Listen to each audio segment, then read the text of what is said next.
Hello everyone, welcome back to always buzzing, जहां हम सीख रहे हैं वेब 3 के बारे में।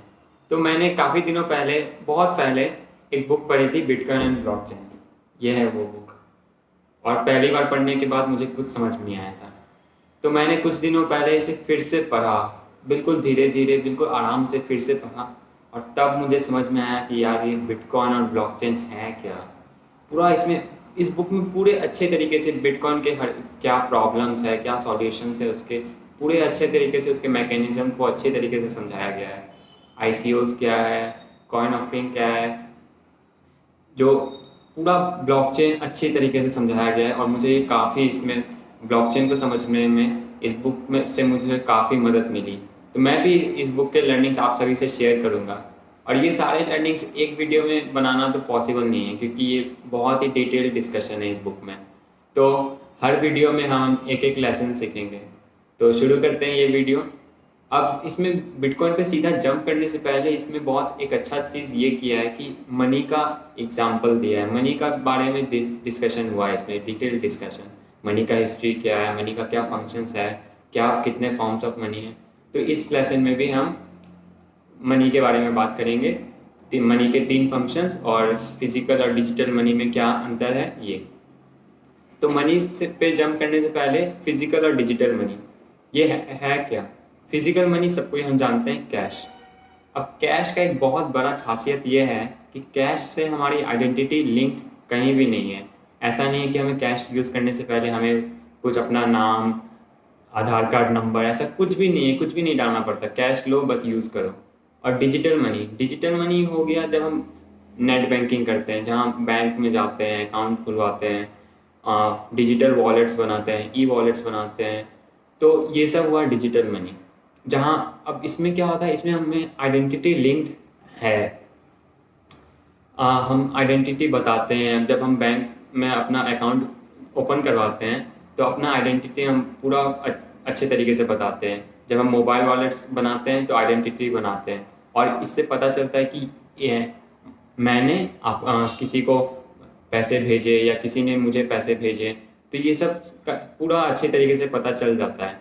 लेकिन फिजिकल मनी जब कैश में होता है तो कैश में ये सब पता नहीं चलता है, किसने किसको क्या भेजा, क्योंकि कहीं पे लिंक नहीं है ना। हमारी आइडेंटिटी तो लिंक्ड है नहीं कैश से। तो ये होता है। अब मनी के 3 फंक्शंस ऑफ मनी। मनी हम किसको बोलेंगे? अब बेसिकली इसके 3 फंक्शंस होते हैं जो फुलफिल होने चाहिए। पहला, मीडियम ऑफ एक्सचेंज।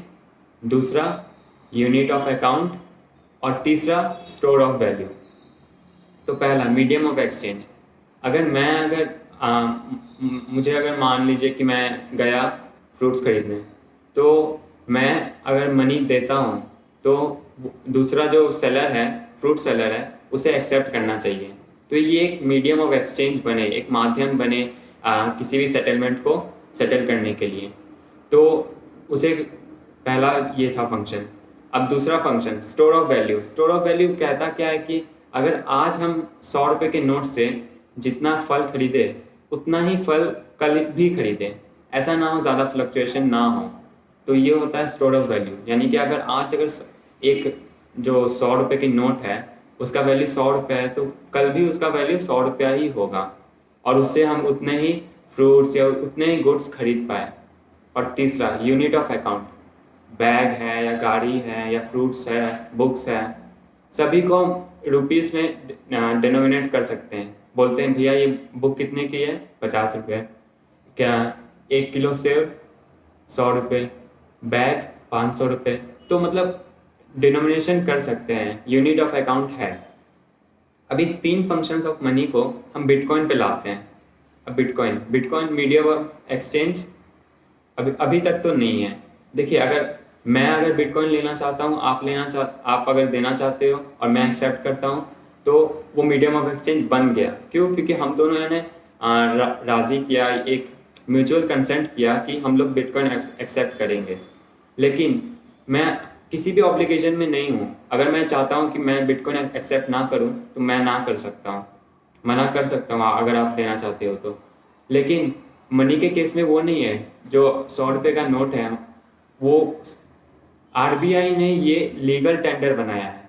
यानी कि अगर हम किसी भी मॉनेटरी सेटलमेंट करना चाहते हैं तो मैं ऑब्लिगेशन में हूँ उस नोट को एक्सेप्ट करने में, लेकिन बिटकॉइन के केस में ये नहीं है। अगर मैं मना करूँ तो मैं ना भी ले सकता हूँ। अब दूसरा है store of value. Store of value भी ये नहीं होता है क्योंकि ये बहुत ज़्यादा वॉलेटाइल है।